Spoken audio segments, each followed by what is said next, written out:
Hello বন্ধুরা, আসসালামু আলাইকুম। কেমন আছো তোমরা সবাই? আমিও ভালো আছি তোমাদের দয়ায় আশীর্বাদে। বন্ধুরা দেখো, ছোলা আজকে মুড়ি মাখা হবে ছোলা দিয়ে। ছোলা, টমেটো আর হচ্ছে লেবু। যদিও শশা নাই, শশা দিলে খুব টেস্ট লাগে, তো শশা নাই, কি করা যাবে। টমেটো আর হচ্ছে লেবু দিয়ে মুড়ি মাখা হবে। গরম গরম ছোলা ভাজি, একবারে মুড়ি মামাদের মতো টেস্টি করে মুড়ি মাখাবো আজকে সন্ধ্যায়। চায়ের সাথে খুবই মজে যাবে। চার আড্ডায় ছোলা দিয়ে মুড়ি মাখা। ভাবলাম যে বন্ধুদের দেখাই, চায়ের আড্ডায় মুড়ি মাখাবো, দুধ চা হবে।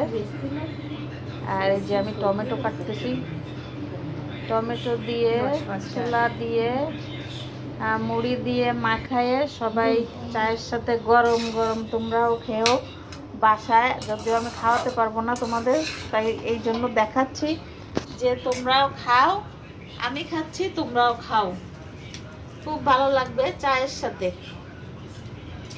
বন্ধুরা, কেমন হলো এই আড্ডা আমাকে একটু কমেন্ট করে জানাবা। ভালোবেসে আমার সাথে থেকো বন্ধুরা, আমার ভালো লাগবে তোমরা আমার সাথে থাকলে। পারলে একটু সাবস্ক্রাইবও করে দিও, তাহলে আরও বেশি ভালো লাগবে।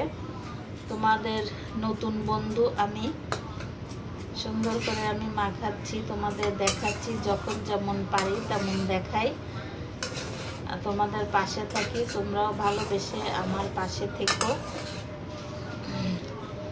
প্রতিদিন আমার ফ্যামিলিতে সন্ধ্যায় চা নাস্তা করে, তো তাই আর কি এক একদিন এক একটা তৈরি করি আর তোমাদের এক একটা দেখাই। যাই হোক বন্ধুরা, সবাই ভালো থেকো, সুস্থ থেকো, আমার জন্য দোয়া করো। যে যেখান থেকে দেখতেছো এই আমার সুন্দর টেস্টি মুড়ি মাখা, একটু কমেন্ট করে আমাকে জানাবা কেমন হচ্ছে মুড়ি মাখার রেসিপিটা। ছোলা ভাজির অনেক টেস্টি হচ্ছে। আমি প্রায়ই এটা মাখাই, প্রায় মাখাইয়ে খাই আমরা সবাই সন্ধ্যার সময়। যাই হোক, তোমরাও খাইও, তোমরাও আমাকে দেখাইও, কমেন্ট করে জানাইও। ভালো থেকো, সুস্থ থেকো, আল্লাহ হাফেজ।